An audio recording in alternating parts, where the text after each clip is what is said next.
have given their lives to him. They believe anyone can know God through Jesus, and they tell people around them about him. Many other people identify as Christians.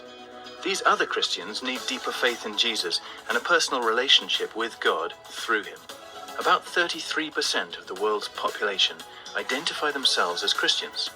But where do the world's Christians live?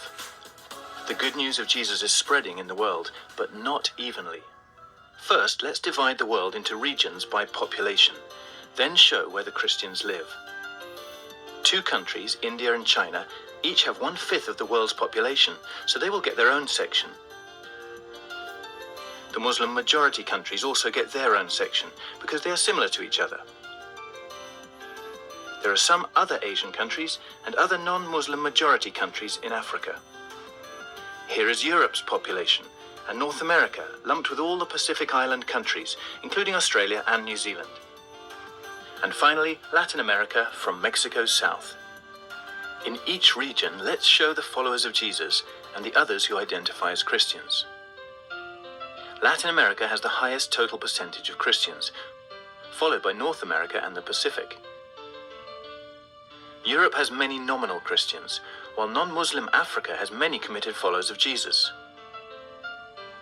Today, China also has many committed followers of Jesus. Other Asian countries average about 1/3 Christian, including Korea and the Philippines. Some Muslim majority countries have had Christian people groups for centuries. Of all the large areas of the world, India has the lowest percentage of Christians. As you can see, the Christians are not evenly spread around the world. Today, most Christians live in the Americas, Europe, or Sub-Saharan Africa. In each region, the committed followers of Jesus can renew the faith of the other Christians and can tell the non-believers in their own people groups about Jesus. Let's call these people culturally near non-believers and show them as green. These non-believers are their relatives, neighbors, and co-workers who speak, eat, and dress like them. In China, hundreds of millions of non-believers are now culturally near to followers of Jesus. 40% of the world's non-believers have many Christians in their own people groups who can reach out to them without learning a new language or culture. So their groups are called reached people groups because the good news is spreading there. Believers in China have a challenging job to share the gospel with so many non-believing relatives and neighbors, yet thankfully they can do it in their own language.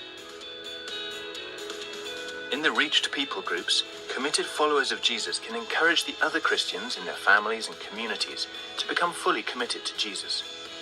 They can also tell the many culturally near non-believers in their own people group about Jesus without learning a new language and culture.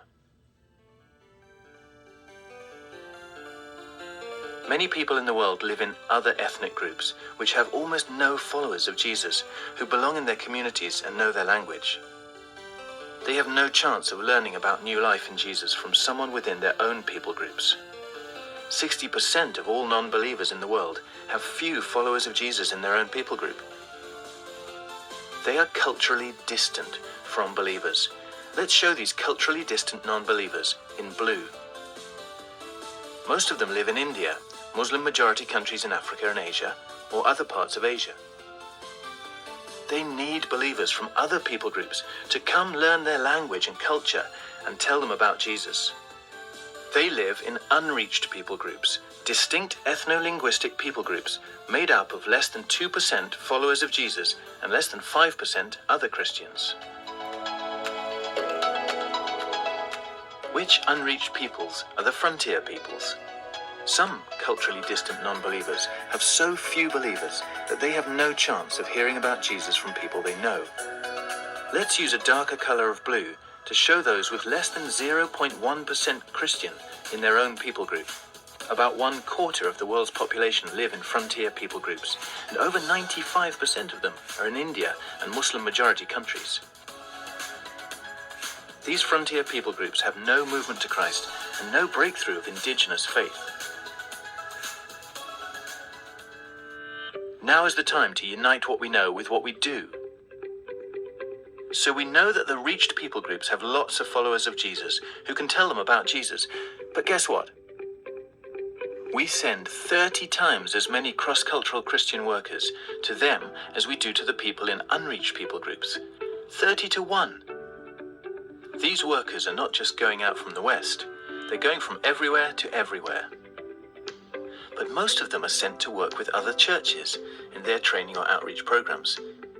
Currently, for every 30 cross-cultural Christian workers that go to the reached people groups of the world, roughly 1 goes to the unreached people groups, including the frontier people groups. As a result, the needs of people in unreached people groups, especially those in frontier people groups, are being grossly overlooked.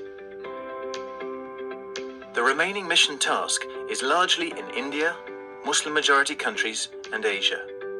We need many more witnesses for culturally distant non-believers, in unreached people groups and in frontier people groups. The frontier peoples are still waiting to hear about Jesus for the first time. This is the mission mobilization challenge of our generation.